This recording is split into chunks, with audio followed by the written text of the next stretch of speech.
So you go to the cave there.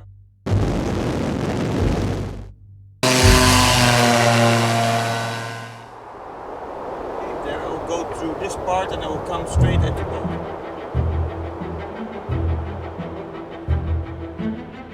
O Sudeste Asiático, formado por 20.000 ilhas, espalhadas por mais de 4.000 quilômetros em região tropical. Lugar ideal para o crescimento de florestas. Isoladas pelo mar, formam um verdadeiro mosaico, uma geografia que contribuiu para gerar uma das maiores biodiversidades da Terra.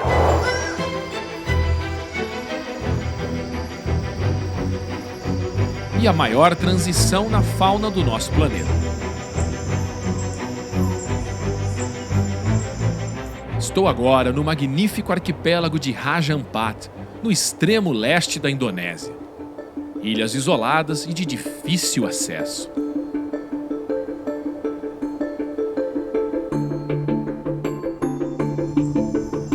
Estou aqui em busca de uma das mais belas aves do mundo e que só existe em algumas ilhas desta região.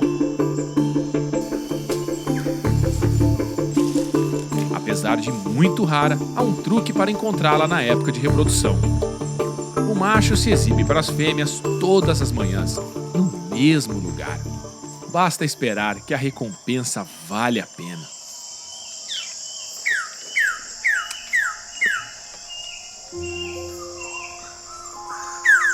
A ave do paraíso de Wilson. As cores magníficas são um privilégio só dos machos adultos. Para se exibir, ele constrói um palco no chão da mata, que é limpo todo dia.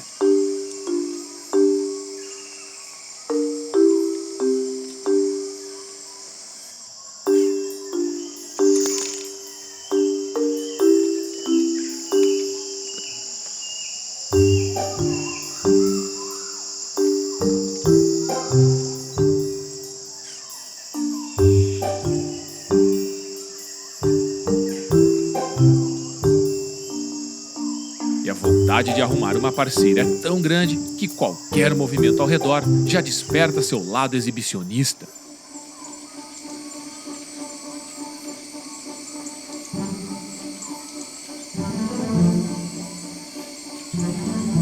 Só que dessa vez foi um alarme falso. Esta bela ave é parente de outro rei do exibicionismo que observei em minhas viagens e que vive na Austrália. O pássaro rifle. Assim como a maioria das aves do paraíso, os machos são extremamente coloridos e dançam das mais belas maneiras só para convencer a fêmea a acasalar. São aves que surgiram nesta região e se diversificaram em cerca de 40 espécies.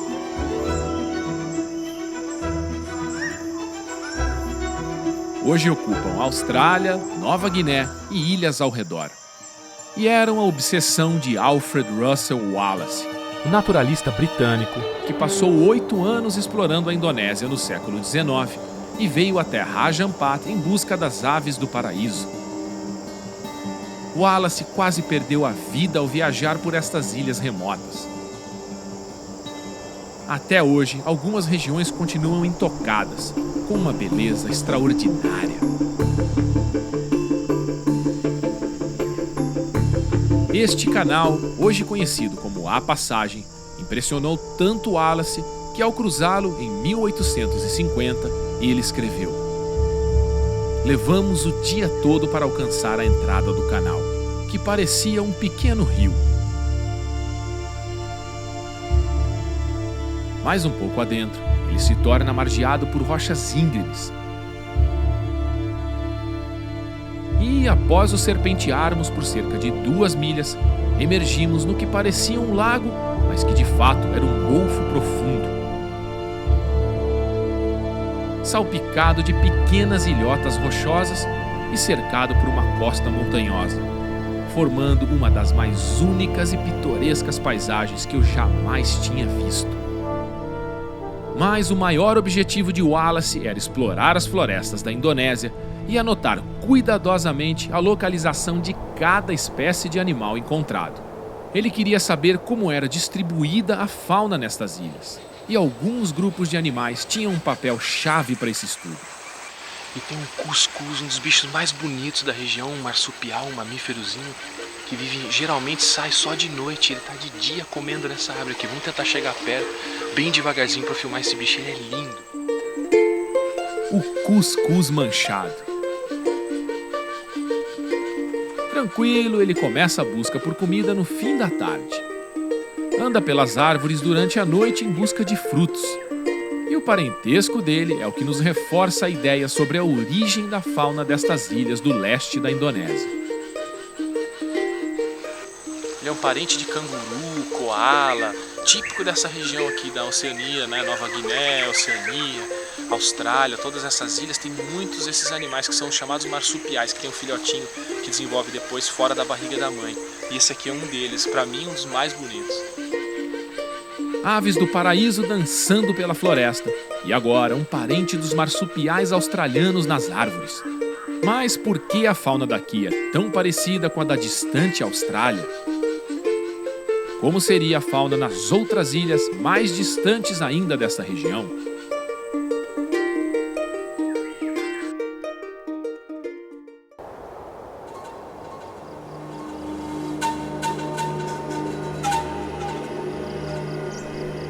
Bornéu, a terceira maior ilha do mundo. A maioria do seu território é coberta por uma densa floresta tropical, parecida com a de outras ilhas do Sudeste Asiático. Mas a fauna daqui faz de Bornéu um mundo à parte.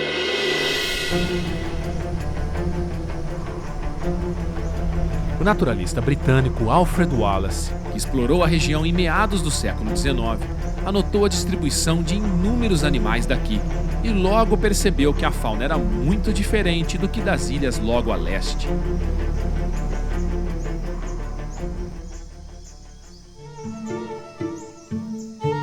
E dentre os animais observados por Wallace, um grupo em especial deu uma pista importante para entender o porquê.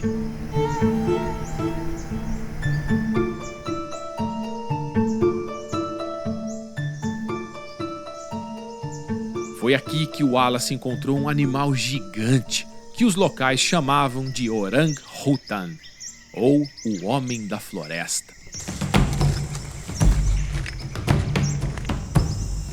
O orangotango vive solitário e faz pouco barulho. Encontrá-lo não é fácil, ainda mais numa floresta úmida e lodosa como a de Bornéu. Mas, finalmente, o movimento no galho revela o maior animal arborícola do mundo, o orangotango. Os machos adultos podem passar dos 100 quilos. Mas, no topo das árvores, a habilidade é tanta que ele nem parece ser um gigante.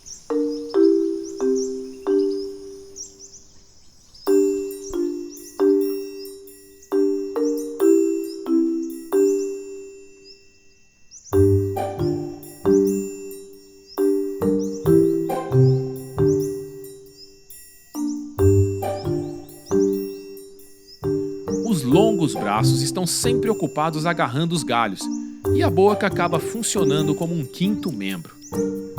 A coordenação com ela é impressionante. É uma das criaturas mais inteligentes do mundo, assim como o restante dos primatas, grupo de animais que incluem os conhecidos macacos, lêmures e outros pequenos animais. E, claro, nós mesmos. O que chamou a atenção de Wallace é que, apesar de abundante na maioria das florestas tropicais do mundo, os primatas selvagens são completamente ausentes na Austrália, Nova Guiné e também em muitas ilhas logo a leste de Bornéu. A região central da Indonésia é o fim da distribuição dos macacos. E, mesmo assim, em Bornéu vivem cerca de 15 espécies.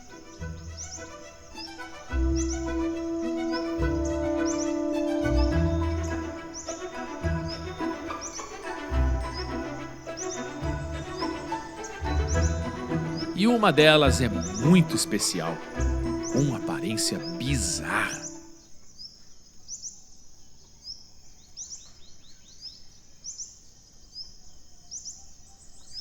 Quem não se impressiona com o nariz do macaco de probóscide?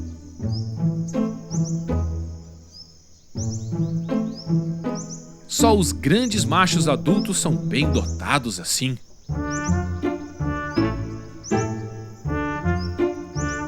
Quanto maior o nariz, mais impressionadas ficam as fêmeas. A espécie é uma exclusividade de Bornéu.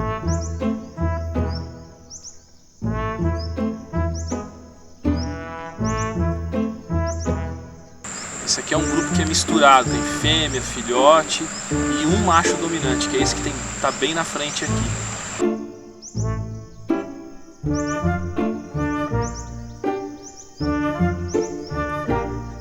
Passa o dia nas florestas e no fim da tarde procuram uma árvore na beira do rio para dormir. Mas achar o galho ideal requer agilidade e precisão nos saltos. Não se deixe enganar. Apesar da barriga, o macaco de probóscide é um verdadeiro atleta.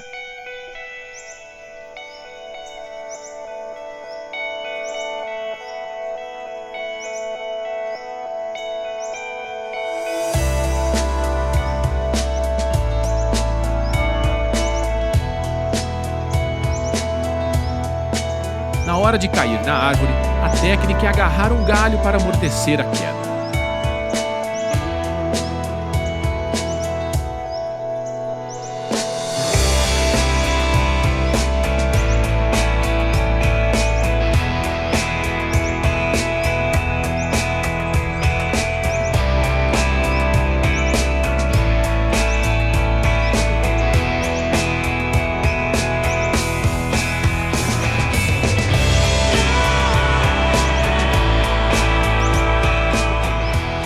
E até as fêmeas com filhotes se arriscam.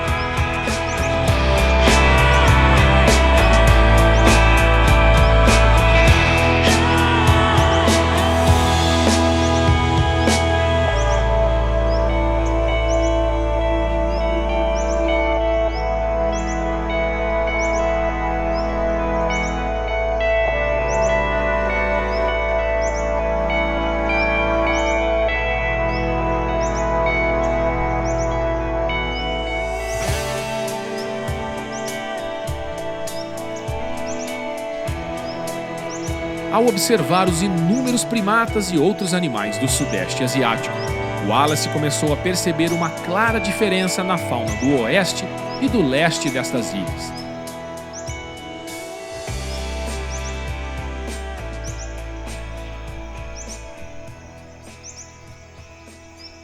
Mas que animais viveriam nas ilhas bem ao centro da Indonésia, entre os primatas de Bornéu e os marsupiais e aves do paraíso da Nova Guiné e Austrália?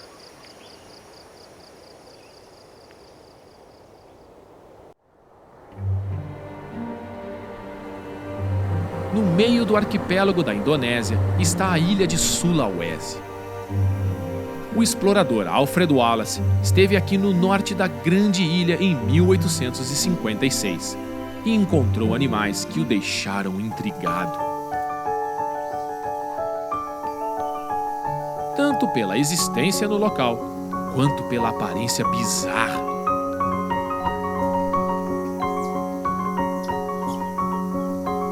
E um deles passa o dia escondido. Essa figueira gigante aqui é a casa de um dos bichos mais estranhos desse parque. O olho dele é tão grande que ele não consegue girar o olho. Para olhar para o lado ele tem que virar a cabeça assim. E o olho é maior que o cérebro. Aqui tem uma família de 5 deles. Ele é um primata chamado Társio. A gente tem que esperar aqui até escurecer um pouco mais, eles começam a sair. Um bicho fantástico, eu sempre quis ver esse bicho. E agora é só esperar.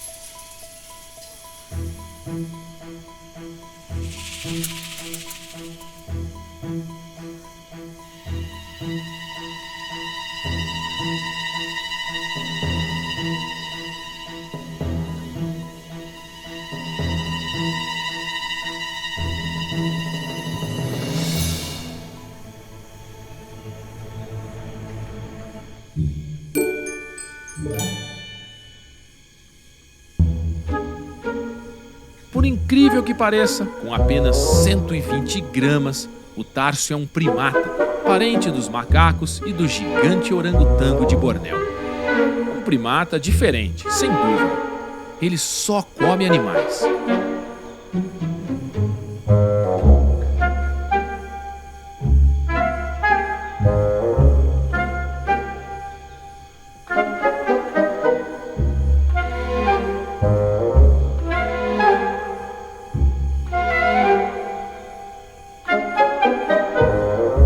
Caça principalmente durante a noite. Os olhos gigantes e a audição aguçada o ajudam a caçar na escuridão. E os longos membros o ajudam a saltar uma distância de mais de 10 vezes o tamanho do próprio corpo.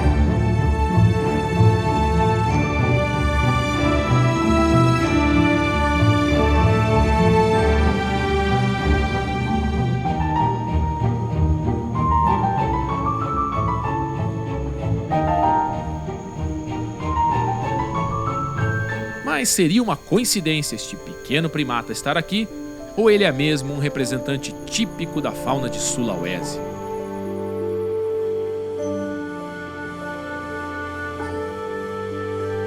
Minha caminhada na manhã seguinte logo tira essa dúvida.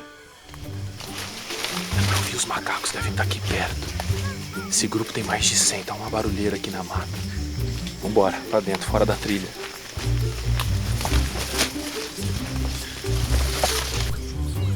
Logo de manhã, o grande grupo vem ao chão para comer.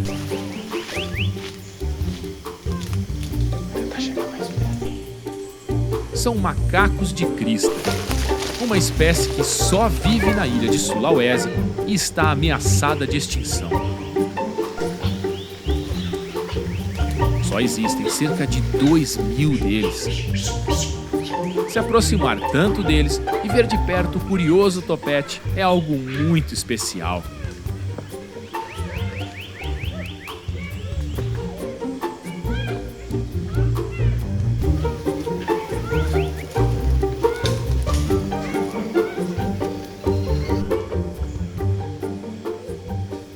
Comem frutos, folhas e insetos.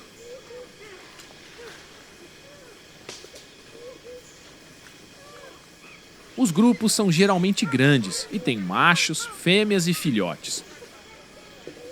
Passam boa parte do dia interagindo uns com os outros, de modo até curioso.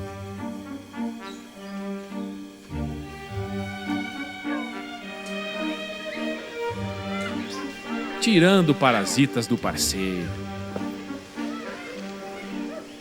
Que bonito! Quem disse que macaco não é limpinho?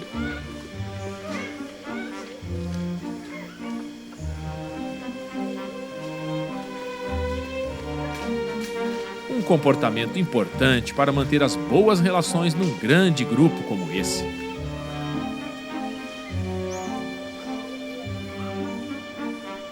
Quer mais uma curiosidade? Esse bicho adora um traseiro. Quanto maior o traseiro da fêmea, mais atraído fica o macho.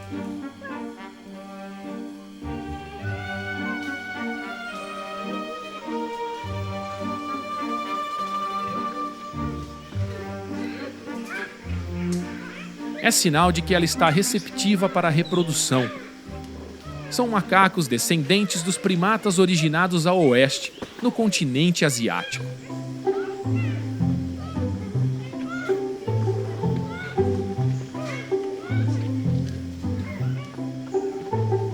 Eles, o társio e mais algumas espécies de macacos que ocorrem aqui em Sulawesi são os últimos primatas das ilhas da Indonésia. Indo para leste, aqui é o fim da linha para esse grupo de animais.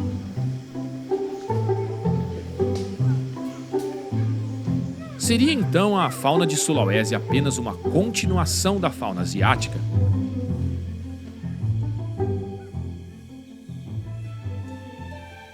Outro animal daqui complica ainda mais essa pergunta.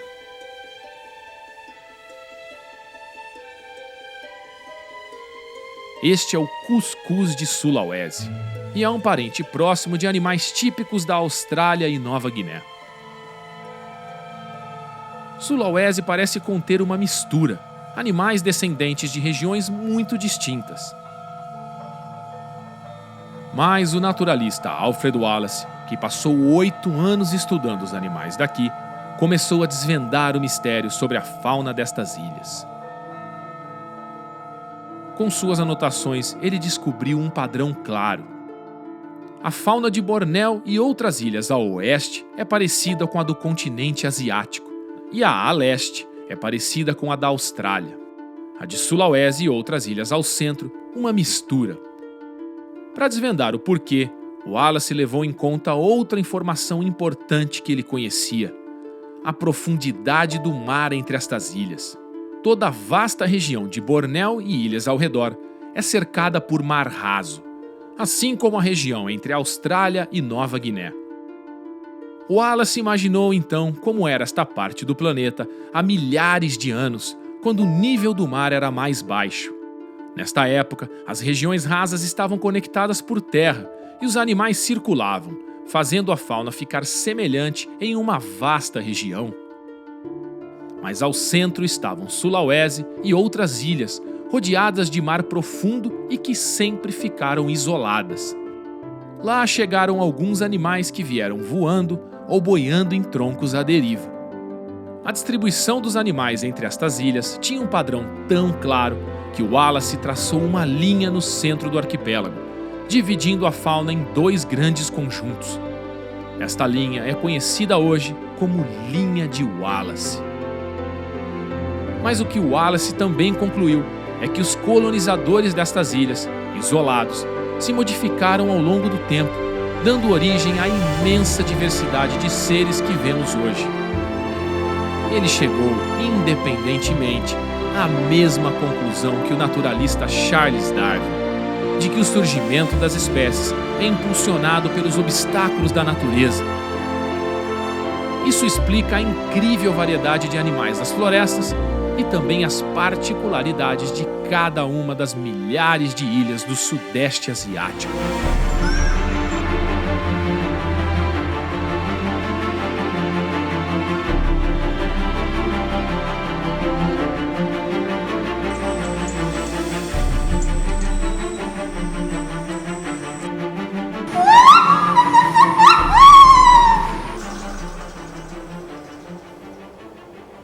No próximo episódio, vamos explorar um continente símbolo de vida selvagem, a África. De um lado, florestas habitadas por gigantes.